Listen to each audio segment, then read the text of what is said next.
Kalau tadi Pak Arifin bilang Om Frankie. Nah bagi saya tentang fathering sonship, untuk sebutan itu adalah saya serahkan pada mereka yang Tuhan percayakan kami bina. Dia mau panggil apa saya terserah. Ada juga yang panggil saya babe, ada juga opah, om dan mop, bahasa Momere. Jadi bagi saya hidup itulah yang akan berbicara untuk orang betul menyebutkan apakah kita ini bapak atau bukan. Daripada kita paksa-paksa nanti jadi karbitan kan tidak bagus. Nah, justru hari ini saya bicara dengan saudara tentang useful man, yaitu pria-pria yang berdaya guna. Ya, saya tidak pakai kata berguna, tapi berdaya guna atau berguna. Amin. Itu kita lihat dari cerita Yusuf. Saudara perlu baca nanti dari Kejadian 39 sampai dengan Kejadian 45. Tapi saya share dengan saudara dari ayat-ayat ini apa yang saya dapat, tentu saja dengan literatur yang saya baca dan pengalaman hidup dengan Tuhan yang akan saya share dengan saudara. Nah, ayat 2 dan 3 berkata begini. Tetapi Tuhan menyertai Yusuf. Artinya kalau kita bisa menjadi pria yang berdaya guna, kita tidak bisa tanpa Tuhan. Dia yang selalu menyertai di sini bukan hanya waktu tertentu, tapi setiap saat. Sehingga ia menjadi seorang yang kata selalu berhasil. Bukan hanya sewaktu-waktu, tapi apa? Selalu berhasil. Dalam pekerjaannya, maka tinggallah ia di rumah tuannya. Nah, kata berhasil sini, saya lebih baik pakai nanti ini bukan hanya berhasil, tapi berbuah. Orang berhasil belum tentu berbuah, tapi orang berbuah pasti berhasil.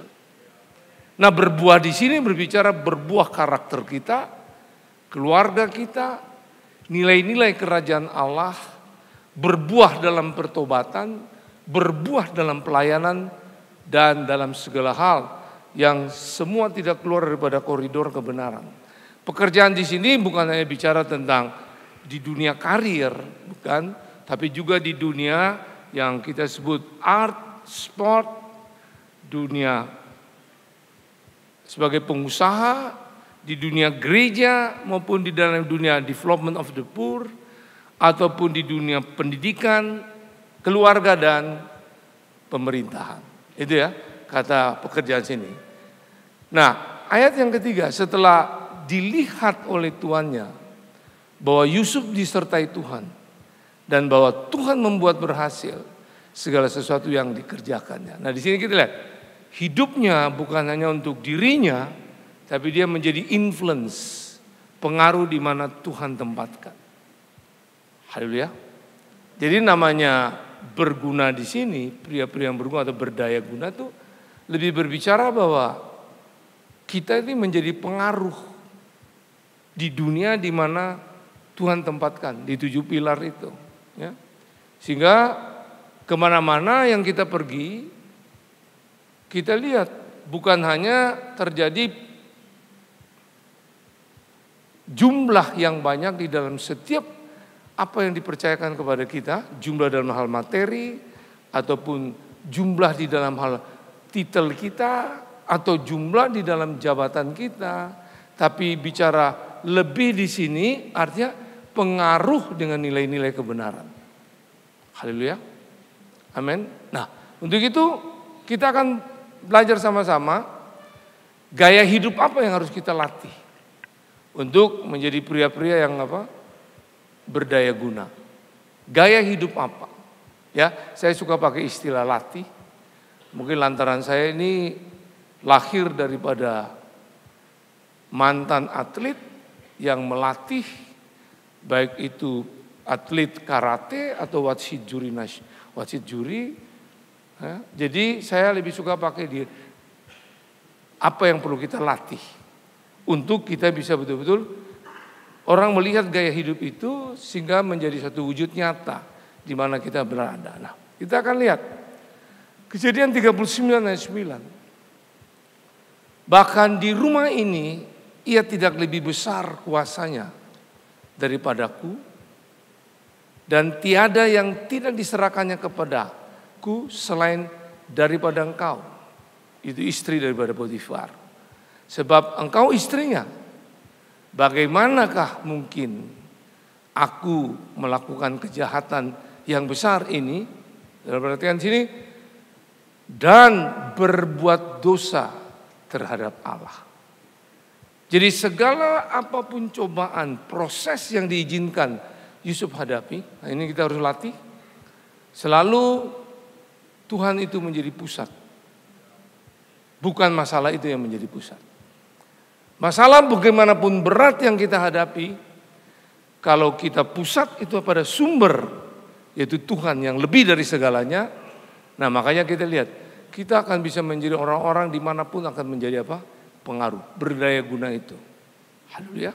Nah dari sini saya punya satu kebenaran saya berkatakan ini. Kita harus tersenyum di tengah kesulitan. Mengumpulkan kekuatan dari kesusahan. Dan tumbuh berani melalui apa? Refleksi.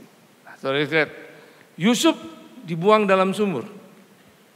Kemudian dijual oleh keluarganya, saudara-saudaranya. Dia menghadap istri Potifar, di situ difitnah. Masuknya penjara.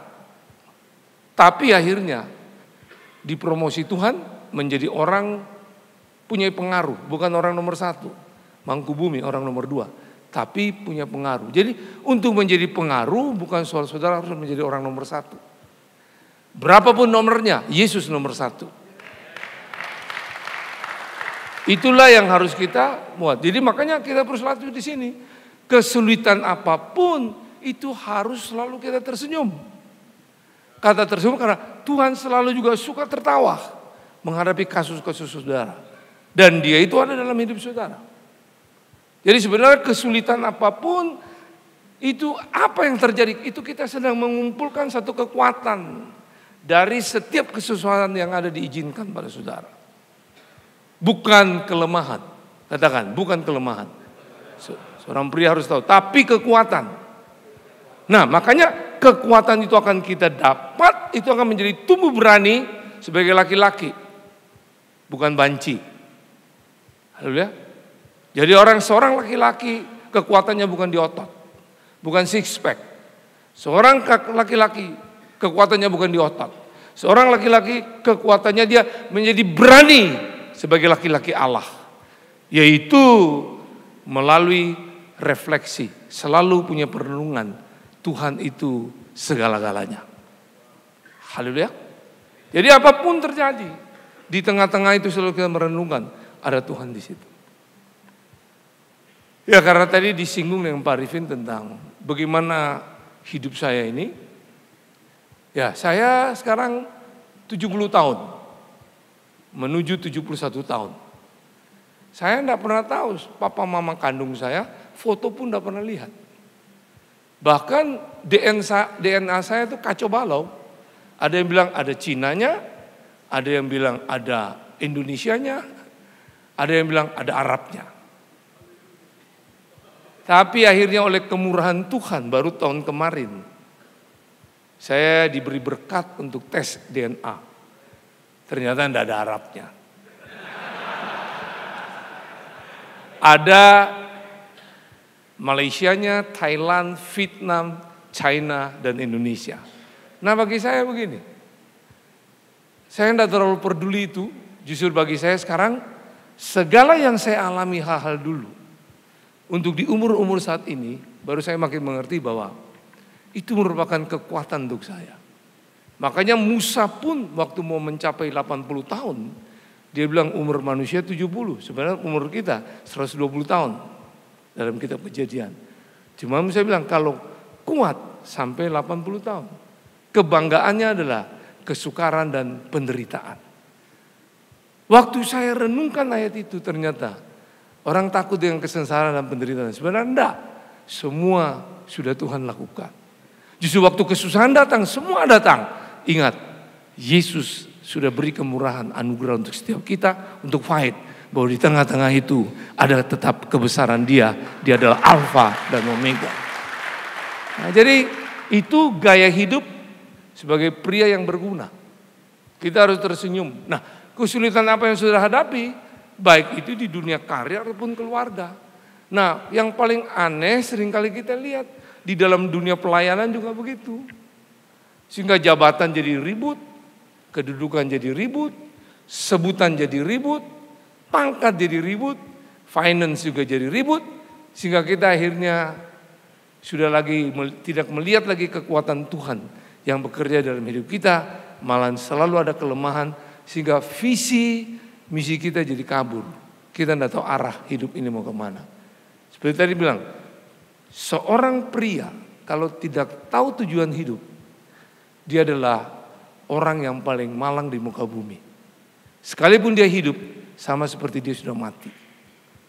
Sekalipun saudara bertambah umur, saudara tambah sehat, tambah kaya secara finance, bagi saya tidak ada gunanya. Satu, kalau kecuali kita tahu tujuan hidup kita. Makin bertambah umur berapapun kita tahu. Kita punya tujuan untuk kita raih sesuatu bersama Tuhan. Untuk nama Tuhan dipermuliakan. Haleluya. Saudara berkeluarga juga. Saya berkeluarga sudah umur 42 tahun. Kami belum diberkati anak. Saya katakan belum. Saya tidak pernah bilang tidak. Karena Abraham umur 100 tahun masih punya anak. Saya kan baru 70 tahun, masih 30 tahun. Orang bilang aneh manusia ini. Terserah bilang aneh. Kita perlu gila dalam kebenaran daripada gila di luar kebenaran. Haleluya. Ya, karena orang gila itu sudah pikirannya tuh tidak lagi melihat hal-hal apa yang di sekitarnya. Dia cuma tahu apa saja terjadi, dia sudah tidak mengerti. Nah, kita kalau punya pikiran Kristus, situasi keadaan apapun yang tantangan kita tidak lihat. Kita tetap pikiran Kristus, tidak pernah tolalit, tidak pernah error, dan tidak pernah lupa. Dan itu ada di setiap kita. Yang dia katakan, aku ada dalam kamu, kamu dalam aku. Semua itu akan terjadi seturut apa yang Tuhan mau. Jadi ini dia, kita perlu belajar ini untuk tersenyum di tengah kesulitan. Dan mengumpulkan kekuatan dari kesusahan. Dan tumbuh berani melalui refleksi. Amin. Amin.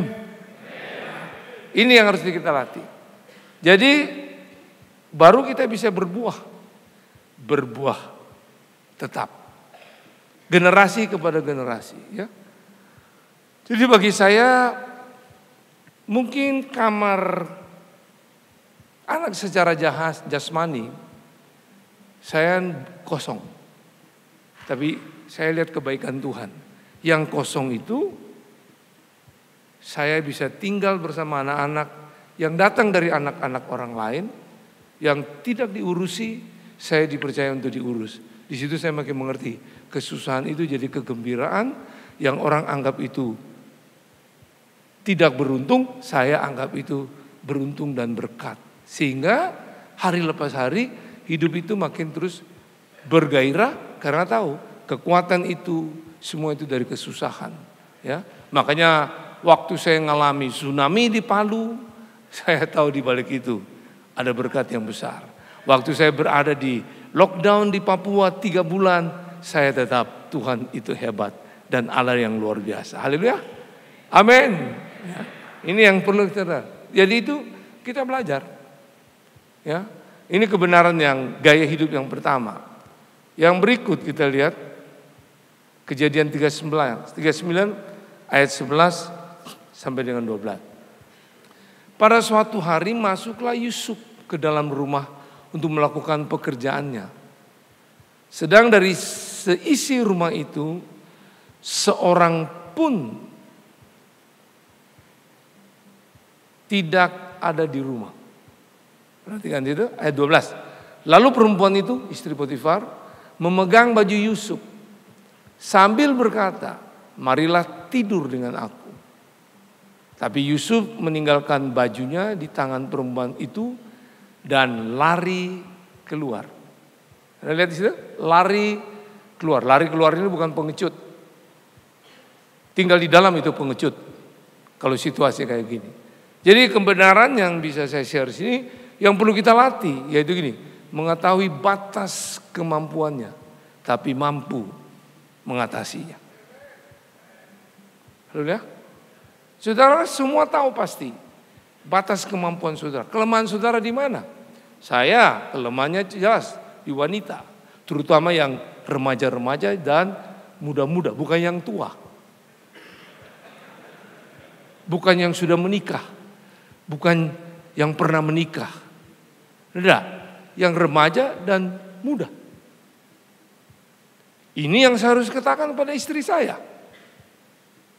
Dialah yang menjadi pagar untuk saya. Kalau begitu dia lihat ada orang-orang seperti itu dan dia mulai lihat, ini hati-hati loh, berbahaya.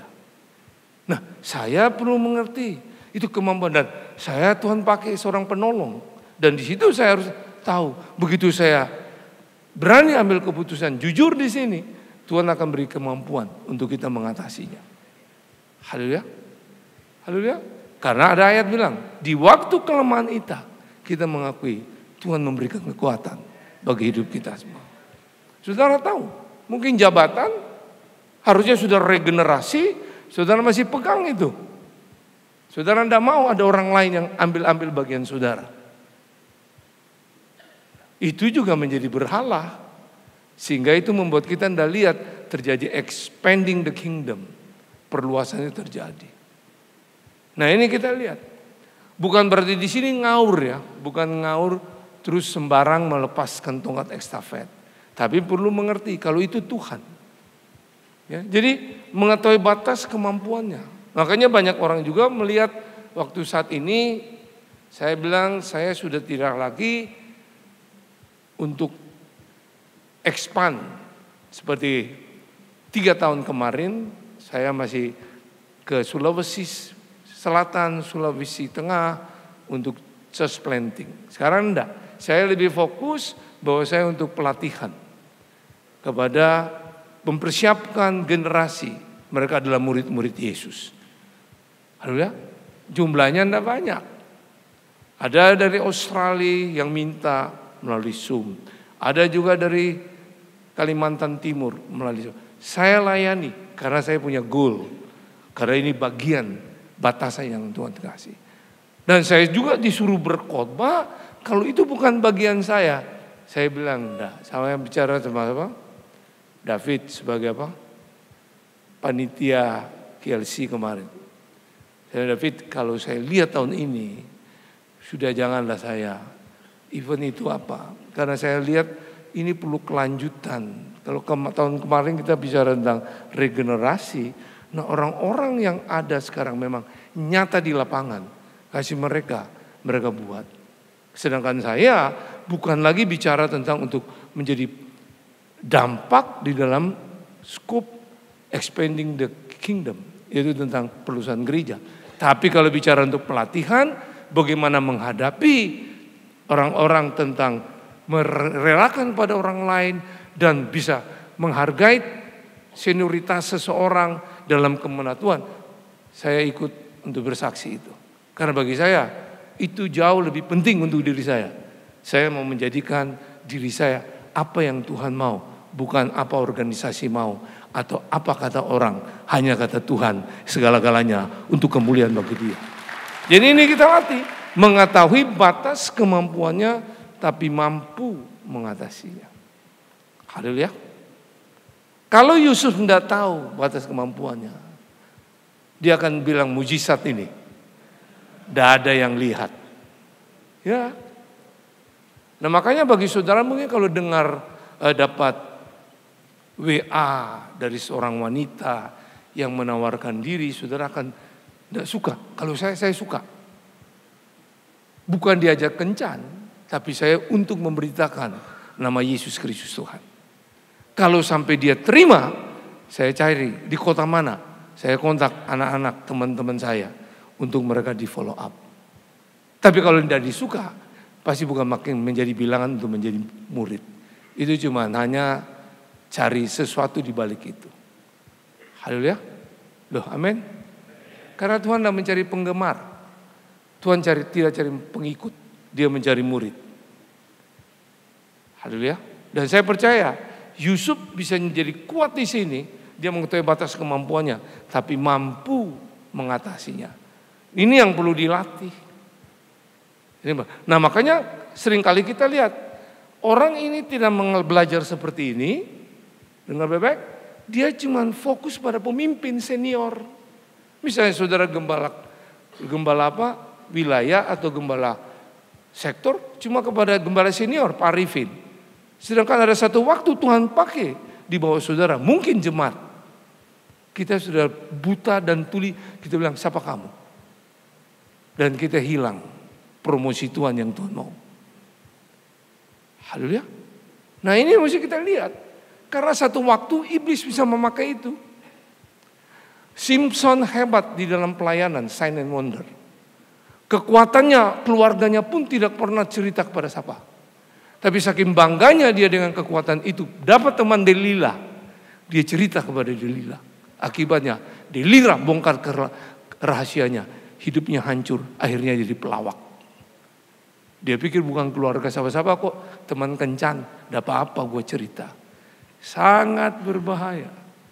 Kalau saudara tidak tahu batasan-batasan ini, kita akan diserang. Jangan bangga saudara masuk di YouTube. Jangan saudara bangga masuk di Facebook. Jangan saudara bangga di Google. Justru saudara mari lakukan fokus itu bahwa justru dengan ada ini sebagai suatu batasan, orang semua melihat kamu. Kamu buat keliru, masuk juga di situ. Dan hancur bukan dirimu dengan baik-baik. Tapi kita sedang membunuh berapa orang yang mendengar khotbah kita. Berapa orang yang dipercayakan kita ngajar. Berapa keluarga kita ada dalam rumah tangga. Berapa, semua itu mati konyol. Akibat kita yang buat. Tapi kalau kita tahu batasan ini, powerful. Semakin besar urapan, semakin kuasa Tuhan nyata, semakin berkat mengikuti kita, dan semakin mana-mana kita menjadi berkat untuk Tuhan dipermuliakan. Mana yang lain?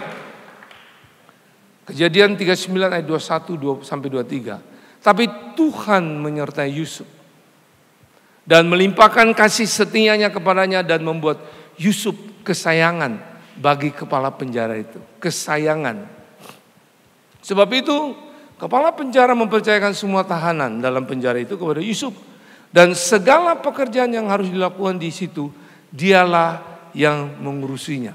Ya, ayat 23. Dan kepala penjara tidak mencampuri. Ya, dia tidak pakai remote control ya.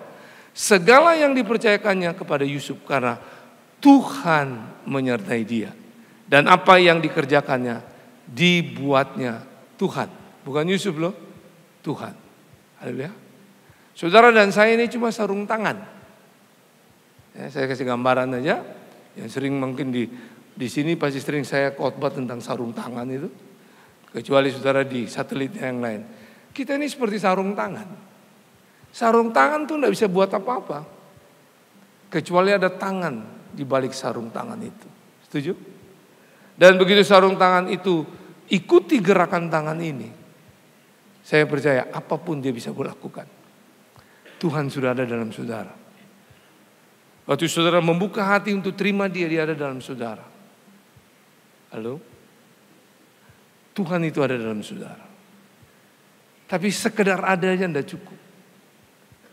Perlu kesediaan hati kita dan mengikuti apa yang dia mau bergerak. Kalau kita punya kesediaan hati mengikuti dia bergerak, semua dapat kita lakukan. Bukan kita, tapi Tuhan menyertai kita. Amin. Makanya kita perlu latih dalam hal ini. Mati keakuan kita. Sarung tangan itu mati. Tidak bisa berbicara apa-apa.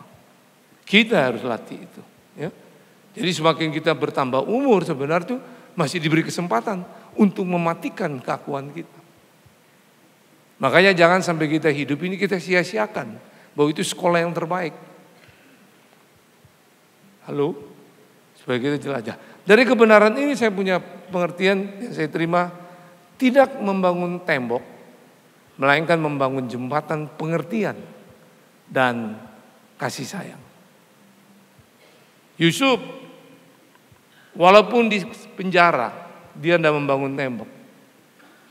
Dia malah menjauh jembatan, pengertian dan kasih sayang. Juru minuman, juru roti, mimpinya diartikan. Haleluya, amin. Sampai dia bukan membangun tembok, makanya ada kepercayaan dari kepala penjara. Yang lebih hebat dari penafsiran mimpi dia kepada juru minum dan juru roti, dia menafsirkan orang nomor 1 di kerajaan Mesir, yaitu Firaun. Dari situlah promosi Tuhan datang. Dia menjadi orang nomor 2 yang membawa pengaruh. Haleluya. Jadi dalam hidup kita mari jangan membangun tembok, melainkan membangun jembatan pengertian dan kasih sayang. Di mana saudara mengembalakan sebagai seorang pria, di mana saudara berkeluarga, saudara bukan membangun tembok. Saudara membangun apa? Jembatan, relationship. Bagi saya, pelayanan itu dengan relationship, ministry dan relationship. Bagi saya, relationship lebih penting. Haleluya. Kalau kita belum lebih mengutamakan pelayanan lebih penting dari relationship, akhirnya tembok-tembok itu yang kita dirikan. Haleluya. Karena semua orang akan datang dengan satu. Makanya gini, tidak semua senyum itu teman. Tidak semua tertawa itu teman. Dan ingat, musuh tidak lagi datang dengan pedang. Musuh tidak akan datang dengan hal-hal yang menakutkan. Tapi dia datang dengan senyuman. Sama dengan Yusuf menghadapi itu. Tapi hari ini kalau kita membangun jembatan bukan tembok, melainkan membangun jembatan pengertian dan kasih sayang, love, kita lihat orang lihat Tuhan dalam hidup kita. Ya, mungkin saudara lebih mudah lah untuk mengenal kasih. Saya ini tidak mudah. Saya tidak pernah lihat contoh orang tua kandung saya. Saya juga tidak pernah melihat contoh dari orang tua yang mengangkat saya waktu itu. Karena mereka ada yang satu ateis, satu memang Katolik, tapi cuman agama. Bingung waktu itu saya. Ya. Waktu saya masih SD, kalau misalnya saya punya nilai tidak bagus, bukan hanya dibilang jelek nilai, saya harus pikul itu kursi, saya harus dipukul dengan sabuk, sampai bengkak-bengkak berdarah, sambil tidak kuat baru kursinya jatuh, itu selesai. Tapi baru sekarang ini saya mengerti, setelah saya ketemu Tuhan. Enggak, apapun yang dulu saya alami, sebenarnya sekarang saya tahu ini keuntungan. Kalau tidak melalui didikan itu, tidak mungkin saya akan ngerti ini. Makanya saya cari jati diri saya. Siapa saya? Kok harus seperti ini, dijual? Tidak diberitahu sama orang tua. Saya masuk ke dunia bela diri. Waktu umur 9 tahun saya sudah sabuk kuning. Judo. Ada gerakan judo yang saya masih hafal sampai hari ini. Nah, pindah ke Bali tahun 70 baru saya masuk karate. 15 tahun. Setelah saya sampai kepada puncak pernah juara nasional, saya merasa kosong. Saya bekerja sama dengan dunia persilatan yang ada di Bali. Saya kenal dan saya mulai mencari, saya mulai lihat, loh, ternyata keluarga mereka hancur semua. Nah, disitulah baru saya tahu. Saya salah alamat. Saya perlu cari. Manusia batin saya perlu kuat. Makanya saya haus dan lapar untuk kemana-mana dengar nama Yesus.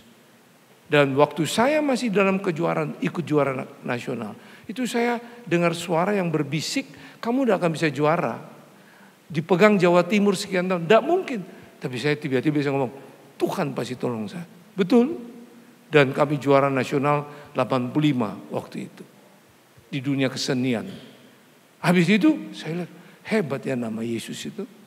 Waktu saya sakit, saya di Jakarta, saya tinggal 3 hari, saya bilang, jangan ganggu saya. Karena saya ingat ada orang berdoa dan berpuasa, ada kekuatan yang bisa dialami. Saya tidak makan dan minum 3 hari. Dari penyakit itu saya sembuh, bukan dokter. Saya makin yakin Tuhan tuh. Waktu itu belum percaya. belum percaya. Dan cita-cita saya waktu itu cuma jadi dokter atau akabri atau pilot. Semua itu tidak mungkin tergenapi. Karena masalahnya warga negara saya bukan warga negara Indonesia. Bisnis juga susah, sekolah juga tidak bisa. Tapi apa yang terjadi? Hari ini saya jadi hamba Tuhan. Tuhan bilang 3-3 kamu dapat. Kamu sebagai, aku pakai kamu, aku adalah dokter di atas segala dokter. Melalui hidupmu orang sakit disembuhkan. Kamu adalah tentara. Melalui aku kamu berperang untuk mengalahkan sistem dunia, iblis dan kedagingan. Aku adalah pilot, kamu adalah pilot untuk membawa orang mengenal aku adalah Tuhan yang hidup. Jadi bukan kerugian. 3-3 saya ketemu setelah ini. Nah makanya makin jelas saya bahwa kita harus punya tujuan. Bukan sekedar cuma percaya dan pelayanan. Nah ini membangun tembok, melainkan membangun apa? Jembatan. Haleluya. Sebelum datang Kejadian 39 ayat 50 sampai 52. Sebelum datang tahun kelaparan itu, lahirlah bagi Yusuf 2 orang anak laki-laki yang dilahirkan oleh Asnat, anak Potifar, imam di On. Yusuf memberi nama Manasye kepada anak sulungnya itu sebab katanya Allah telah membuat aku lupa sama sekali kepada kesukaranku. Justru di tengah-tengah kesukaran ini loh, anaknya lahir, di situ Yusuf punya hubungan untuk dengar suara Tuhan.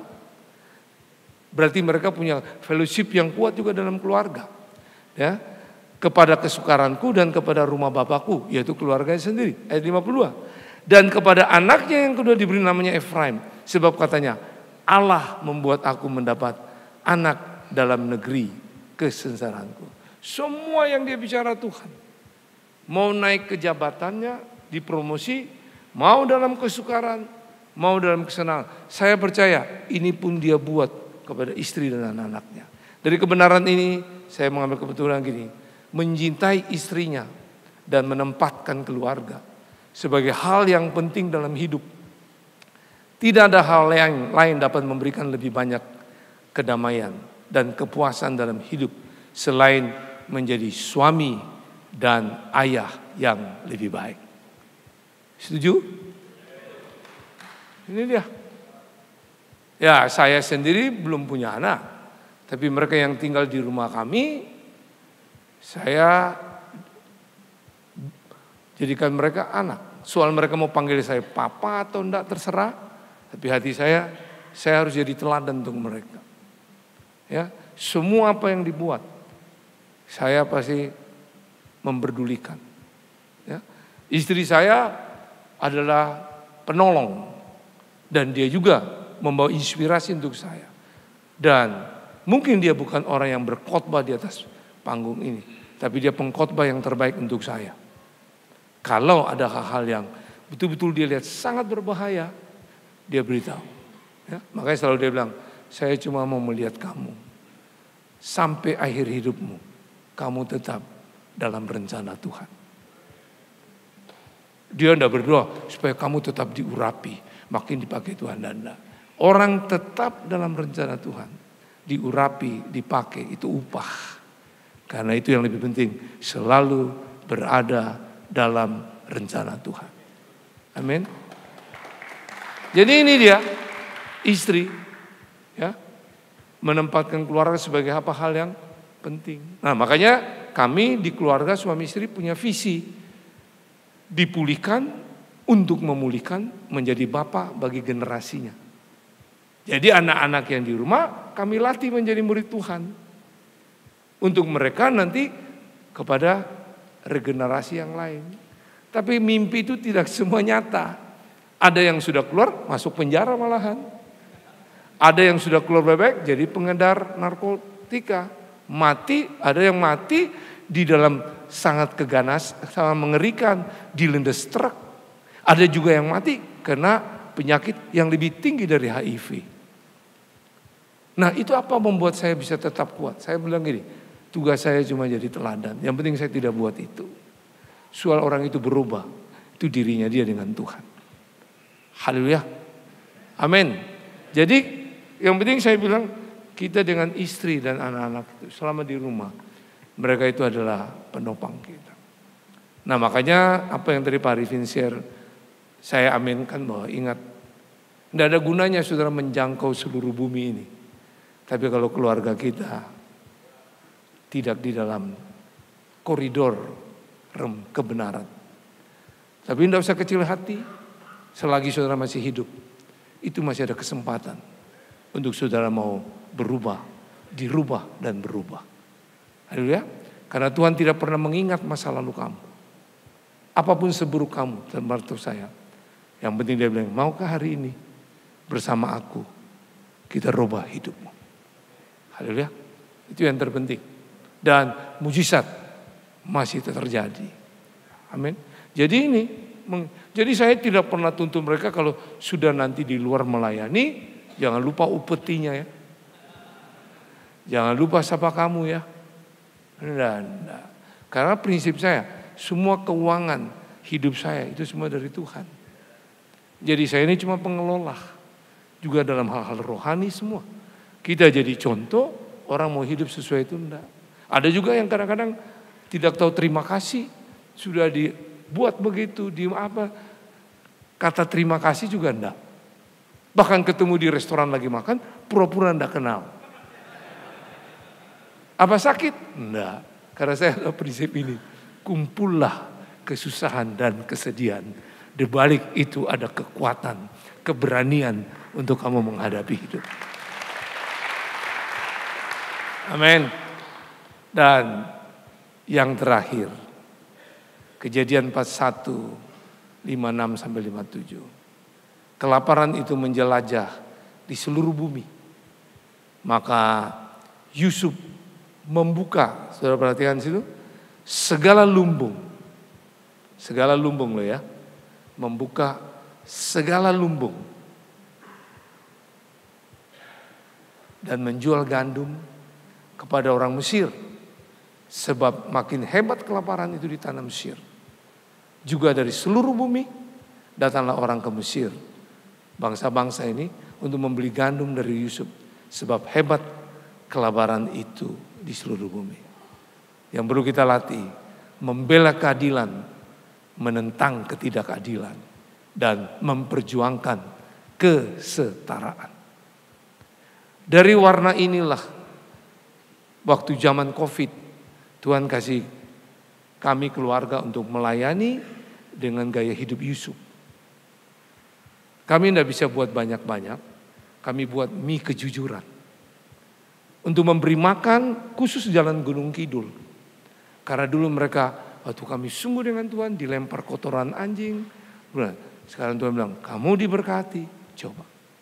Waktu memulai pelayanan mie kejujuran itu, orang boleh ambil bakmi, berapa punya ada duit, silakan bayar. Belakangan kotak duitnya itu dibongkar-bongkar. Tuhan kasih pengertian, sekalian aja uangnya. Dan hari ini orang boleh ambil uang, orang boleh ambil bakmi. Dan seringkali saya ketemu orang yang tidak bisa makan. Datanglah ke Gunung Kidul 12. Boleh ambil bakmi, boleh ambil uangnya. Siapa cepat dia dapat. Ya kalau terlambat habis. Karena ada orang yang ambil bawa karung, dia pergi jual. Dulu anak-anak saya ribut. Loh kok diambil, itu kan untuk kasih orang makan.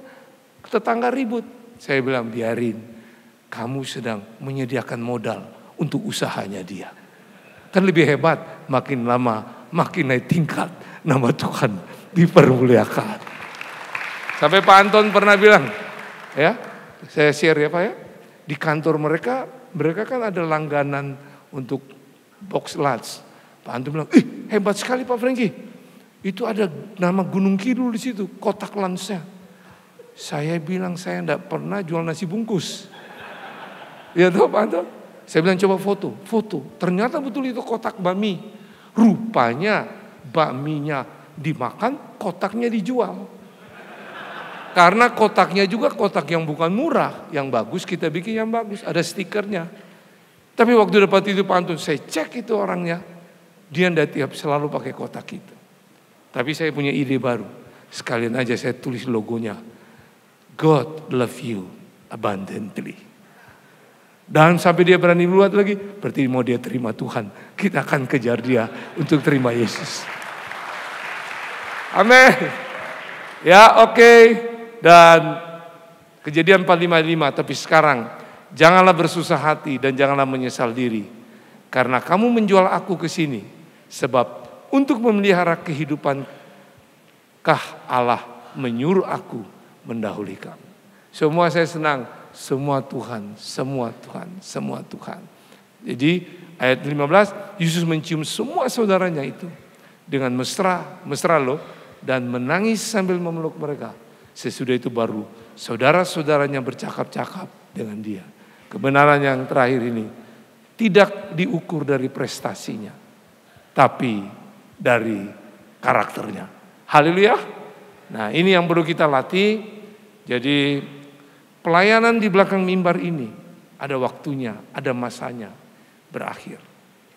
Pelayanan di atas panggung ini ada waktu masa berakhir. Tapi pelayanan karakter tidak pernah berakhir sampai Yesus datang kedua kali kalau saudara masih di bumi.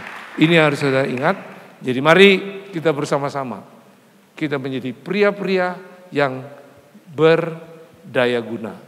Makanya gaya hidup pria-pria yang berguna adalah tersenyum di tengah kesulitan, membuka kebukatan dan kesusahan, dan tumbuh berani mengetahui batas kemampuannya tetapi mampu mengatasinya. Tidak membangun tembok melainkan membangun jembatan pengertian dan kasih sayang, mencintai istrinya dan menempatkan keluarga sebagai hal yang penting dalam hidup.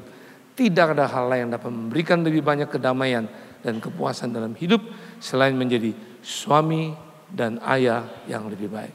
Membela keadilan, menentang ketidakadilan dan memperjuangkan kesetaraan. Dan yang terakhir, tidak diukur dari prestasinya, tapi dari karakter.